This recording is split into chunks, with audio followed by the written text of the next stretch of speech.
अस्सलाम वालेकुम नाजरीन, आप देख रहे हैं सियासी पॉइंट डिजिटल और मैं हूं आपका मेज़बान शकील ज़की। शहर कराची के अंदर ट्रांसपोर्ट का निज़ाम इस वक्त ना होने के बराबर है। हुकूमत सिंध की जानिब से रेड बस तो चलाई गई हैं, ग्रीन बस फेडरल हुकूमत की जानिब से चल रही है शहर में, लेकिन उसके बावजूद भी इतनी बड़ी आबादी के शहर में, जहाँ माजी के अंदर ट्राम और दीगर सफरी सहूलियाती जो कि अब इस वक्त ना होने के बराबर हैं, कराची के शहरी जो हैं वो चिंगची पर सफ़र करते हैं। जाहिर सी बात है कि जो शहरियों को इस वक्त दस्तयाब सफरी सहूलियात है वो चिंगची है और बआसानी 50 रुपये के टिकट के ऊपर वो शहर के एक इलाके से दूसरे इलाके की तरफ चला जाता है। जैसे कबल कमिश्नर कराची की जानिब से 20 शाहराहों पर इन चिंगची रक्शों के ऊपर पाबंदी लगा दी गई। उस पाबंदी लगने के बाद आल कराची रक्षा केप यूनियन की जानिब से कराची प्रेस क्लब के बाहर भूख हड़ताली कैंप का इनेकाद किया गया और अब से गुज़िश्ता चंद घंटे कबल यहाँ एक अफसोसनाक वाक़या हुआ, जिसके अंदर एक बुज़ुर्ग ड्राइवर को हार्ट अटैक हुआ और इस वक्त वो NICVD के अंदर ज़ेर इलाज है। इंतहाई सीरियस उसकी हालत है। हम सवालात का आगाज़ करते हैं। मेरे साथ यूनियन के सदर जनाब इमरान जैदी साहब मौजूद हैं। हम उनसे गुफ्तगू का आगाज़ करते हैं। अस्सलाम वालेकुम। वालेकुम सलाम। इमरान जैदी साहब, ये बताएं हमारे नाजरीन को कि इस वक्त जो सूरत हाल का सामना है आपको, जिसके अंदर शहर के अंदर आपकी ट्रैफिक की सड़कें बंद, आपका रूट बंद हो गए, उस पर क्या कहेंगे? मैं पहले आपको बताऊं कि ये चिंगची रिक्शा नहीं है, ये मोटर कैब रिक्शा है। तो इसको कानूनी मोटर कैब है रिक्शे की हैसियत मिली हुई है और शहर में जो 20 शाहराएँ कमिश्नर कराची के हुक्म से और DIG ट्रैफिक की सिफारिशात पे बंद की गई हैं, उससे तकरीबन समझ लें कि हमारे रिक्शे ड्राइवरों का कारोबार बिल्कुल बंद हो चुका है, जिसकी वजह से ये लोग फाका कशी पे मजबूर हो चुके हैं, ख़ुदकुशी के ऊपर मजबूर हो चुके हैं और हालात हमारे हाथ से अब निकलते जा रहे हैं। मुख्तलिफ़ ड्राइवर्स जो हैं वो इस वक्त अज़ियत का शिकार हैं और वो हमें मशवरा दे रहे हैं कि यहाँ से उठ के जो है आप किसी शाहराह पे धरना दे दें। मुख्तलिफ वो हैं, लेकिन हम कानून पर अमल करने वाले लोग हैं, कानून पसंद करने वाले लोग हैं। यही इसी वजह से हमने ये जगह चुनी कि हम आइनी और कानूनी तरीके से अपने मामलात हुकूमत तक, हुक्मरानों तक पहुँचाएँ। हमने तमाम लीगल डॉक्यूमेंट्स हासिल करने के बाद ये रिक्शा ख़रीदा है और 60,000 रिक्शा हमारी रिकॉर्ड में मौजूद है और गवर्नमेंट की तरफ से ये 36,000 बताते हैं।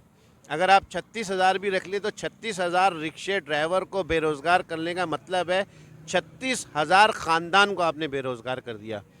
और अभी जो थोड़ी देर पहले वाक़ुआ हुआ है यहाँ पे, वो एक ड्राइवर थे, वो बहुत ज़्यादा जज्बाती थे क्योंकि फाके कशी का आलम आ चुका है।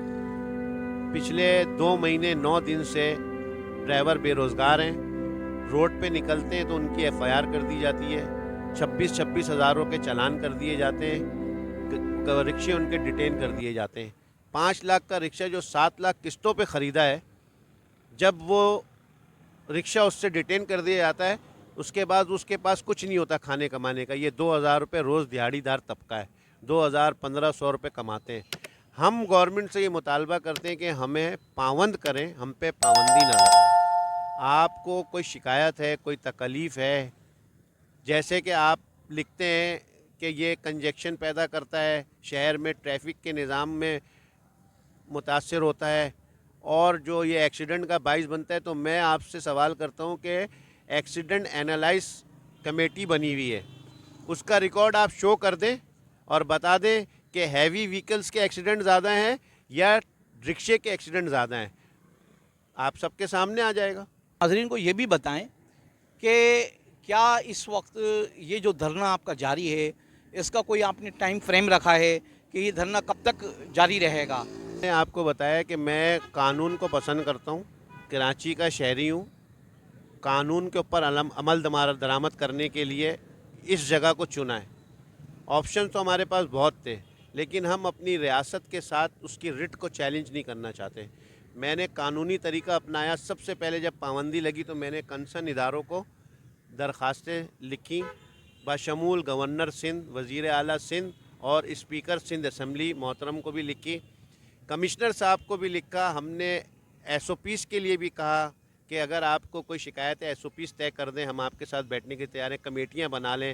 ایک چھوٹا مسئلہ نہیں ہے, 60,000 خاندانوں کا مسئلہ ہے, تو اس پہ ہمیں کوئی رسپانس نہیں ملا. اور ہم آج تیسرا دن ہو گیا یہاں پہ بیٹھے ہیں, دھوپ گرمی سب برداشت کر رہے ہیں, صرف قانون پسندی ہونے کی وجہ سے. لیکن میں آپ کو بتاتا چلوں کہ پریشر ہے, اتنا پریشر ہے ڈرائیوروں کی طرف سے, دوسری یونین کی طرف سے. آج بھی ایک وفد آیا اور اس نے ہمیں یہ کہا کہ آپ ہمارے ساتھ شامل ہو جائیں. ہم مشاورت کر رہے ہیں, ہمیں اس بات کا خدشہ ہے کہ ہم اگر کوئی کام نہیں کر سکے تو شہر میں رکشے ڈرائیوروں کے حالات خراب ہو جائیں گے. اور میں آپ کو بتا رہا ہوں کہ یہ ان کو سنبھالنا مشکل ہو جائے گا. یہ غریب لوگ ہیں, فاقہ کش لوگ ہیں, ان کے پاس کھونے کے لیے کچھ بھی نہیں ہے. ایک کاروبار ہے وہ بھی آپ چھین چکے. اس کے اندر آپ جو متعلقہ اتھارٹیز ہیں, جس طرح وزیر ٹرانسپورٹ ہے, وزیر اعلیٰ سندھ ہیں یا میئر کراچی ہے, ان سے آپ کو کیا امیدیں ہیں؟ دیکھیں, میں کہہ رہا ہوں ریاست میری ماں ہے, ریاست میری ماں ہے, اور ریاست میری ماں کا کردار ادا کرے. ماں سب سے زیادہ اپنی اولاد سے پیار کرتی ہے. میں اس ریاست کی اولاد ہوں, اس شہر کا رہائشی ہوں, شناختی کارڈ پاکستانی, میری پہچان پاکستان ہے.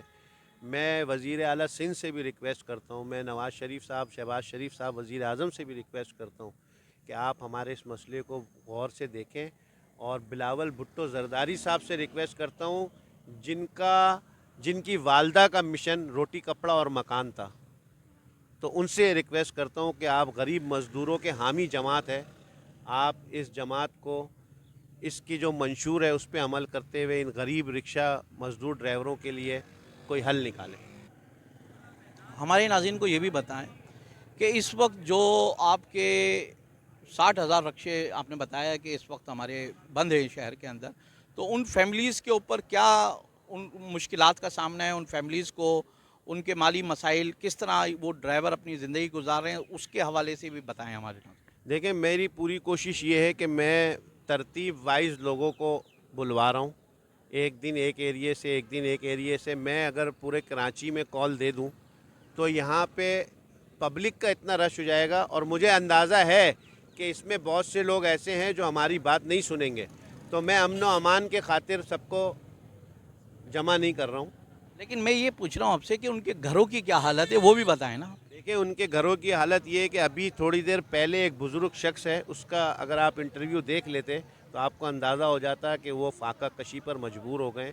مجبور ہو کے تو بندہ روڈ پہ آ کے گر رہا ہے نا, وہ جذبات میں اپنے آ کے گرا ہے کہ اس کے پاس کوئی راستہ نظر نہیں آ رہا اس کو کمانے کا. جو ذریعہ تھا وہ چھین لیا گیا ہے.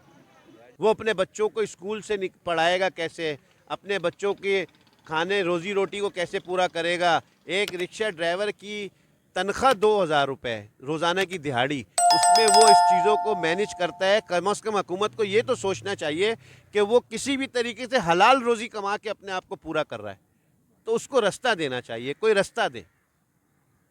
ناظرین, میرے ساتھ رکشہ کے یونین کے صدر عمران زیدی صاحب موجود تھے.